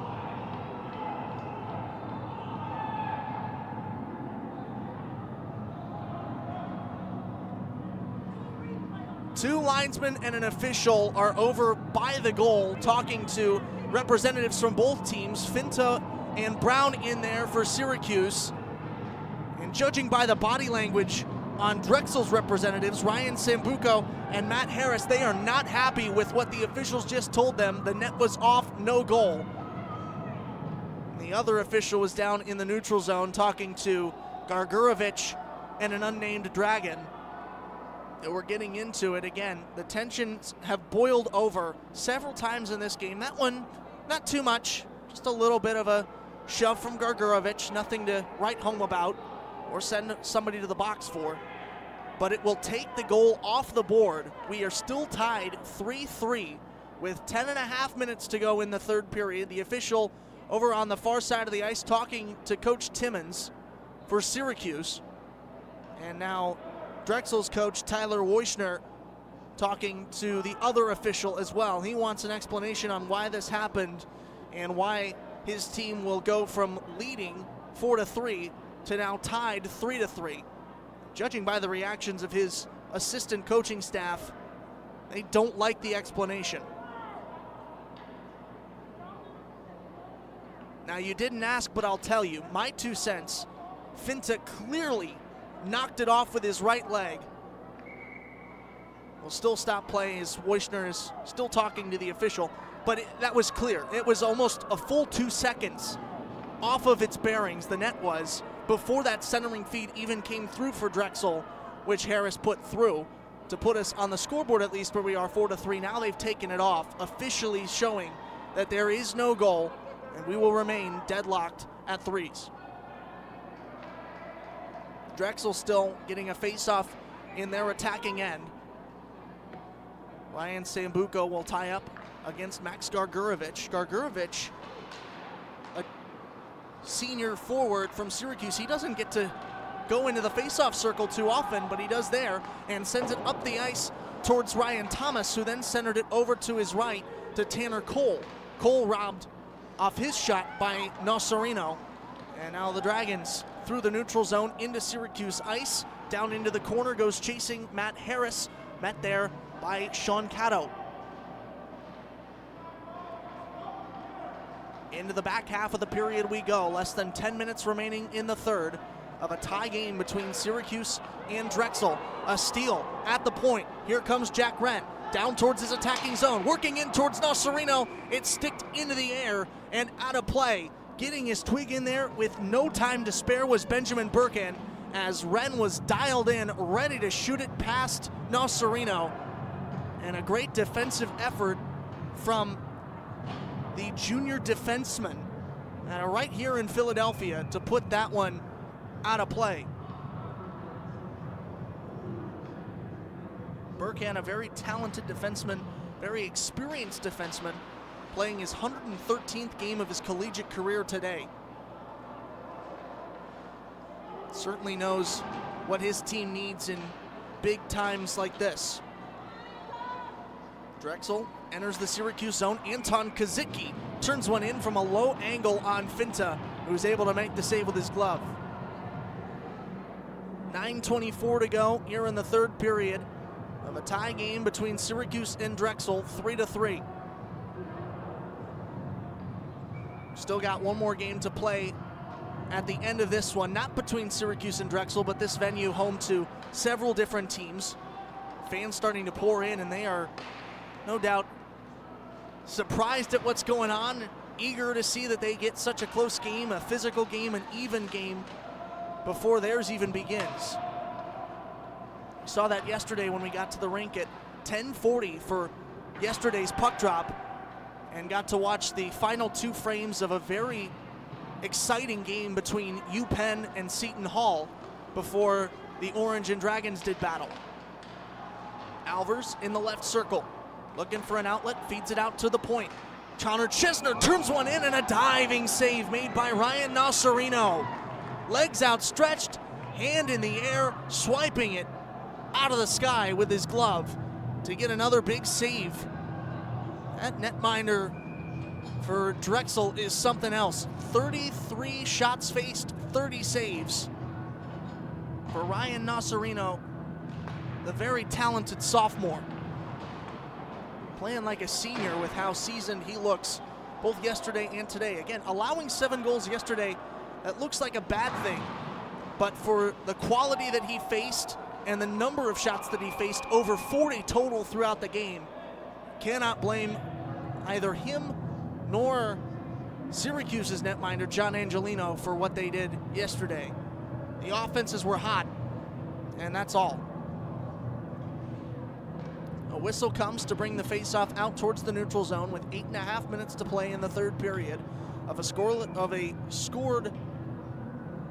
a tied game here between Syracuse and Drexel after Ryan Thomas scored late in the second period to get us to a 1-goal affair, and then Brendan Duffy moments ago got Syracuse back drawn to even.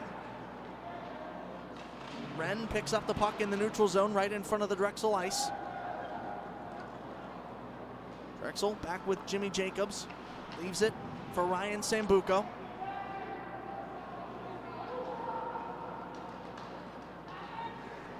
Sambuco still moving the puck around the Syracuse end. He fires one towards Finta, didn't have a lot of power on that.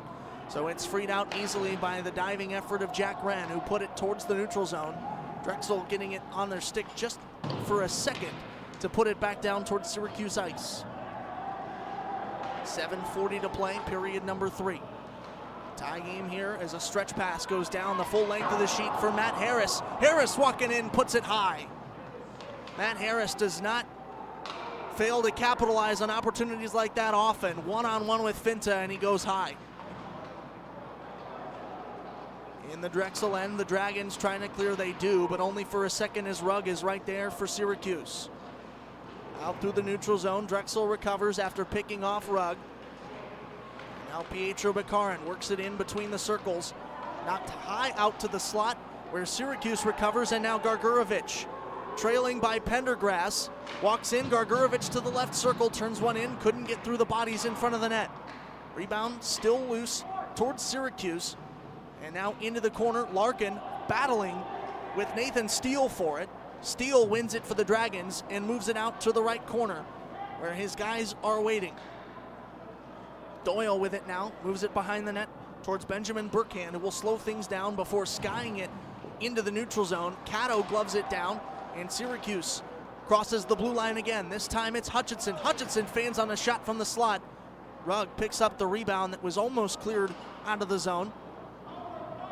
And moves it over to Chesner, who fires it below the goal line. Now Serino plays it back. Drexel moves it out towards the slot and now through the point. Between the blue lines, handling now is Sam Hutchinson. Hutchinson enters the zone for Syracuse. Changes made for the Orange. Drexel with tired legs on the ice as they have been all stop on this recent stretch. They have not been able to get a change. All gas, no brakes over the last at least 2 minutes for the Drexel Dragons as Syracuse has poured it on. Finally, the Dragons able to get some relief into the Syracuse end, but it's not for long as Alvers gains the blue line, moves it over to his left. Hutchinson, who fires a hard shot off target. Went long of Nasserino, and now the rebound right onto the stick of Evan Mudrick. Mudrick centering in towards Adam Lazine. Lazine poked away by Finta, and now the rebound onto the stick of Connor Chesner through the left circle, walking in towards the crease, left it back for Alvers. He wasn't able to find his man. Jimmy Jacobs got there first for Drexel. Ryan Thomas slowing things down now in the Syracuse end. He's got Ryan Sambuco in front of him.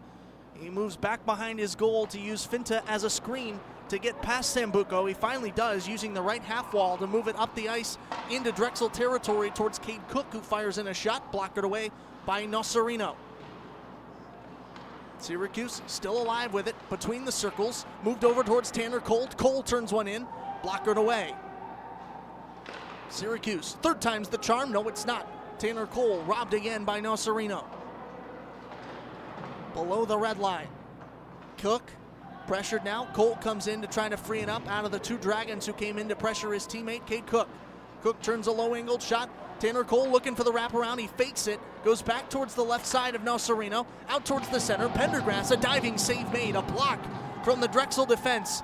That was Adam Lazine who was putting his body on the line to keep that away from his netminder. Walking in, Sambuco, robbed by Finta. AJ Finta one-on-one with Sambuco with traffic behind him. Makes another big stop by puffing out his chest. Final 4 minutes of the third period here. A tie game between Syracuse and Drexel, 3-3. Fishing it free and now working up the ice is Eric Eisler. Eisler yet to hit the box score this weekend, but he has been on the ice in both games for a majority of these games, playing some meaningful minutes. Eisler snapped a 7-game point drought his last time in this building on January 17th against the College of New Jersey, but again, no points so far through this weekend. Looking to change that. It would be big to get his team either in front or at least closer towards getting a series sweep against Syracuse. Drexel moves it out towards the doorstep of the crease. Syracuse able to fish it away. Out to the neutral zone, fighting for it is Benjamin Burkhan. He had 3 orange jerseys in front of him. He takes a tumble to the ice just on the other side of his offensive blue line, and they're going to call him for offsides. The Drexel faithful in attendance wanted a penalty as they thought that Burkhan took a shot that was a little too hard for their liking on his way into the attacking zone, but they will not get a whistle, at least of now. The officials are talking about this. Syracuse so far making changes as if it's business as usual, but the officials are talking this over with 2:55 to go in period number 3. A tie game between Syracuse and Drexel here in this series finale in Philadelphia. I promised we'd take a look at Drexel's upcoming schedule. We'll do that now. They've got a home-and-home at NYU on the 7th, and then here against NYU on the 8th, before they string 2 home games back-to-back on the 14th and 15th against Westchester, and then they'll finish the season, the regular season that is, on the road, February 16th at Delaware and February 22nd at Stony Brook. Those the only 2 games aside from this one left on the Drexel calendar that are against ESCHL opponents. So losing opportunities to get some conference points aside from, again, today against Syracuse. Alicia with a steal in the attacking end for Syracuse, looking for a wraparound opportunity. Nocerino beat him to it, and the defense recovers for Drexel. Drexel still in their own end, trying to clear the zone. They can't. Hutchinson turns one in. It's loose in the slot. Alicia poking at the rebound, almost got it past Nocerino, but no luck. And now Drexel will clear through the neutral zone and into Syracuse territory. Finta calling for an icing. He wasn't going to get it, so Brown picked it up himself and is now taking it out of the neutral zone. He moved it out over towards Chesner, who was in, fed it to Brock Alvers, who then gloves it down at the blue line, works into the Drexel zone, trying to poke at a loose rebound, turning around right at the goal line. He was parallel with it, trying to just get something to go off of the body of Nocerino as he was backing into the net, but no dice on that. Final 2 minutes of this game, 3-3, Syracuse and Drexel. The Orange looking for revenge. The Drexel Dragons looking for a sweep. At the left point, Gargurovich moves it deeper into his attacking zone. He was looking for Larkin. He put it too long. Instead, William Mikolas, the other 27, takes it instead. Larkin finally gets the puck onto his stick after robbing it off of that of Mikolas's. Drexel will free it off of Larkin and then sky it out of the danger zone. In neutral ice, here's Pendergrass, robbed with the body of Jimmy Jacobs, who comes in, collides with him, and then moves that puck towards Syracuse's end. Back out to the neutral zone. Vasilevsky was poking at it, celebrating his 100th college game today. He will get the stoppage as he was trying to free it out. The puck remained pinned in front of the Drexel bench. They'll say it was pinned for too long. We'll get a center circle faceoff here with 50 seconds to go in the third period. Tie game between Syracuse and Drexel, threatening to go into an overtime frame like it did yesterday. Yesterday was scoreless through that quote-unquote fourth period, as some call it. Ended up deciding things in a shootout. We'll see what happens tonight. Brown feeds it in his own end towards Chesner, who then moves it up the ice towards Jack Wren. Wren goes diving, delayed penalty. Drexel is going to go to the box for tripping. Syracuse trying to make sure they don't even have to do that. Vasilevsky puts one high of the crossbar, and now a late penalty. Drexel is going to head to the box for a tripping call with 23 seconds to go, and either one of two things happens. Either Syracuse scores with the extra skater, or this penalty carries over into overtime. Either way, things are coming up orange late in this game.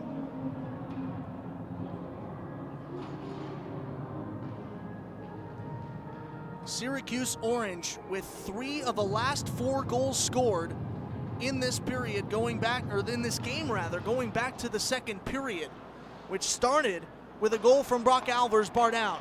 Here's the power play, 5-on-4. Syracuse looking to end it right here and avoid the overtime frame. Rugg unable to keep it alive across the blue line. He'll have to go into the neutral zone and chase it with 10 seconds to go in regulation. Rugg in the corner with 5 seconds left, looking for the wraparound. Cade Cook feeds it out instead towards Ryan Thomas. He shoots! He scores!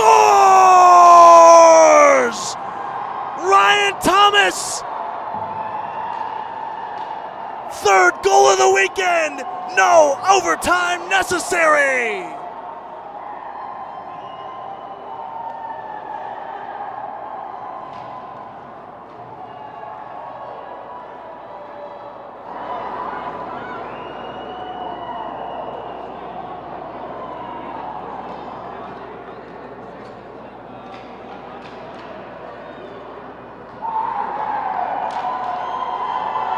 Officials were reviewing to make sure it went in time and that he beat the buzzer, and indeed he did. Final score, Syracuse 4, Drexel 3.